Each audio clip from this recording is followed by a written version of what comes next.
we're going to start. So with questions for Coach Kelly, please raise your hand. We have a mic over here. Back to Rick Morgan. Just thoughts on the Civil War, and you've mentioned your respect for Mike Riley a couple of times during the course of the season. How did you kind of get to know him, and what are your thoughts about his coaching staff? I've known Mike since I obviously got in the league. One of the most respected coaches in college football. He's had a staff that's, kind of similar to ours. Been together for a long time. Most of the guys, Banker and Langsdorf and Cavey and those guys. So Chris Brassfield actually was a GA for us here. He was a running back coach up there. So there's a lot of familiarities between the two staffs. Very well coached game, very well coached team. We expect a heck of a game. Questions, Rob? We'll get to you in a second. Deion was named a Butkus finalist today. Thoughts on his season so far and the production you got from him? I thought Deion's had a great year in every aspect. Is really the true leader of this team. Kids follow him. Practices every single day. Got a passion for the game of football. To watch where he came from as a young freshman wide receiver to where he is now to being, if you projected a kid that came in as a freshman wide receiver to a Butkus Award finalist, it's pretty cool. But it's because of how much he's invested in this, and he's totally invested, and it shows every day, whether we're practicing on a Friday, a third game of the season, or coming off the practice field today. He's just a special guy, and real fortunate to have him. Questions? Oh, go back in the back, please, Dirk.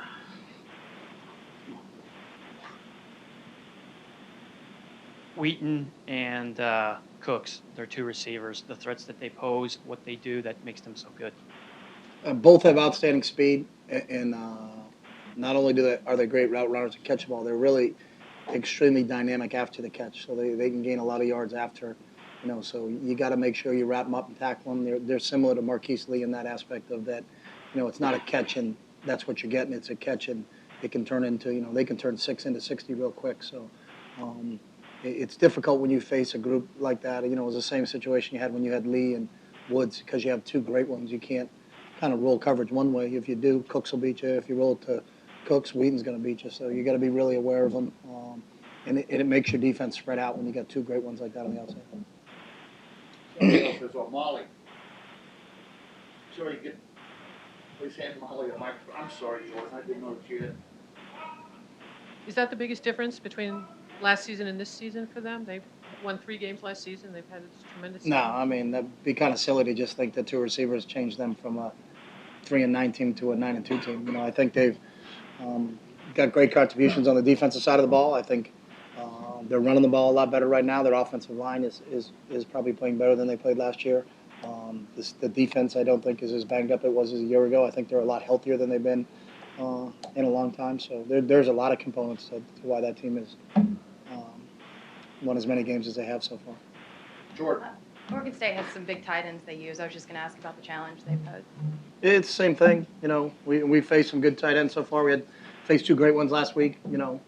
Washington has a real good tight end. So that's the one thing they don't have. It's not like you can just say, hey, we take care of Cooks and Wheaton, we're going to be fine. Their tight ends pose a threat. The running backs pose a threat. So it looks like Sean Mannion's back in the form that he was earlier in the season. So it's an offense that's got more than one weapon. And when you have that makes it difficult to defend because you just can't concentrate on one guy. Gary. Chip, not that factors per se so much into this game, but could you just address a little bit the continuity, your staff being together longer than anyone here in the Pac-12, how that helps this program? Anyone in the nation. We've been together longer than anybody in the nation. So I just think everybody's on the same page. There's a efficiency to our meetings. There's a understanding of what's going on. You're not looking over there and go, hey, why is that drill being run that way? I think everybody, there's a familiarity with them. Everybody's on the same page. We all have the same goals and aspirations of how the vision of this football program is supposed to be like. So it makes things a lot smoother, a lot easier. We don't have to waste a lot of time and trying to get everybody on the same page because we've been on the same page for a long time. So. Eric. You briefly mentioned the offensive line for Oregon State. What's made the rush attack? It was almost non-existent last year. What's made it so much better this year? I haven't really watched them on offense last year because it's a different group. So they got a hell of a coach in Cavey, and they got new people. Their center is a young freshman, highly recruited kid. Stepped right in, and and took over. And I think some of those guys that were banged up a year ago are healthy now. So.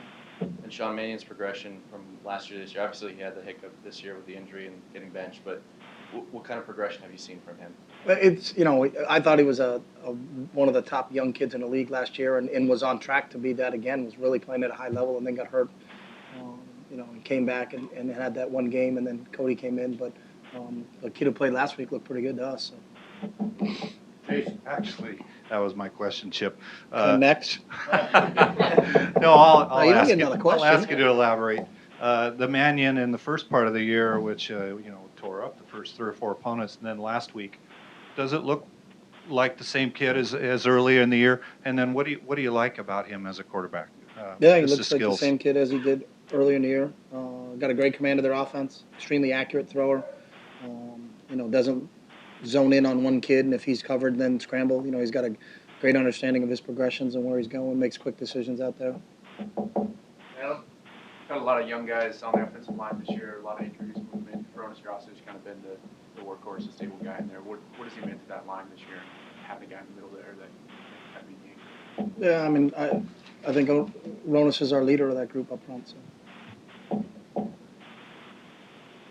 Steve? Coach, after a disappointing loss last week, how long did it take for these guys to really bounce back? When I was listening today, it sounded really up and bouncing around. How long did it take for them to get? I mean, we don't see them on Sunday because that's their day off. So when they came here on Monday, they were good to go. So. You have faced 2 really quality fronts the last couple of weeks, but in terms of your running game, Kenyon going from 321 yards to 65, 66 jumps out. Has it been all just what the defense has been throwing at you? Are you better things you could be doing up front with your offensive line and Kenyon running the ball the last couple of weeks? I mean, you're going to get different looks, when people are going to defend you different ways. So I think, you look at what Cal did, but they couldn't defend the pass. If you're going to devote that many people, so it just depends on how people are going to do it. I mean, everybody can stop anybody's run game, put 11 guys in the line of scrimmage, but you're going to get a lot of balls thrown over your head too, because you got to defend the entire field. So. A lot of it has to do with how the defense deploys. So if they're going to try to take Kenyon away, then it's our job as coaches to make sure that the other guys can make plays. So. No concerns about the state of the running game? We'll show up on Saturday, I can tell you that. Vonda, going to the phones, are there any questions for Coach Kelly? If you have a question, please press *1 on your telephone keypad.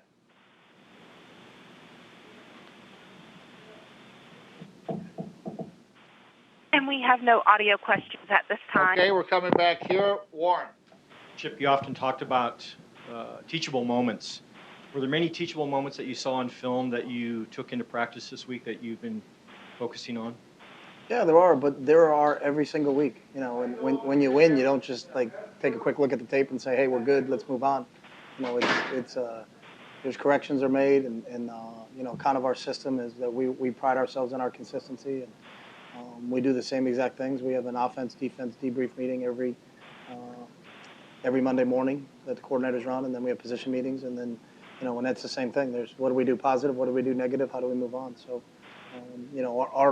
our method for how we do things it hasn't changed. When you win a game or you lose a game, because there's a lot of corrections that are made when you win a game. And I think if you don't address them when you win games, then you're not going to win many. So, I think we kind of pride ourselves in our consistency.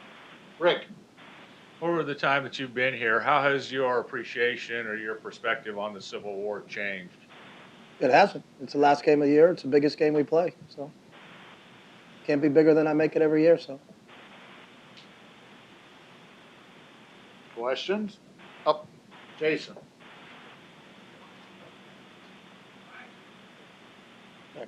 Might be the elephant in the room here, Chip, but your name is spreading like wildfire about NFL.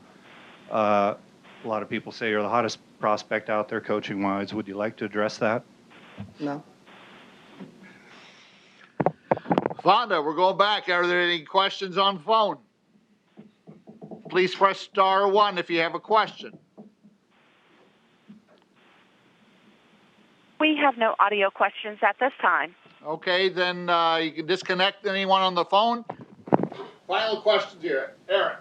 Chip, Marcus was a little tough on himself out there, taking a lot of blame for a lot of things that went wrong. Can you surmise his performance and what he can learn from it? It's one thing you love about the kid is I think he he takes everything to heart. And as I told our kids immediately after the game, you know, the loss on Saturday hurt really, really bad, and it hurts really, really bad when you've invested so much in it. You know, if you didn't put a lot into it and you go out there and lose a game, it's no big deal. You know, but I think for this group, they've done everything as a staff that we've asked them to. They're as invested as any group I've ever been around. So, you know, he's always been that way. You know, I think the one thing people don't realize is he's the same exact way when we win. You know, he's in here watching tape and how can I do it better and how can I make it better, and you know, that's what makes him a special player. So everybody had a hand in us losing on Saturday, and it never just falls on one kid. You know, you win as a team and you lose as a team, and our players understand that. But when you see a kid like that, you understand, you know, why we know he's such a special kid, because of how hard he is, and you watch how well he's practiced the last 2 days. You know, you get excited about the next opportunity to go out there and kind of straighten the ship out. So.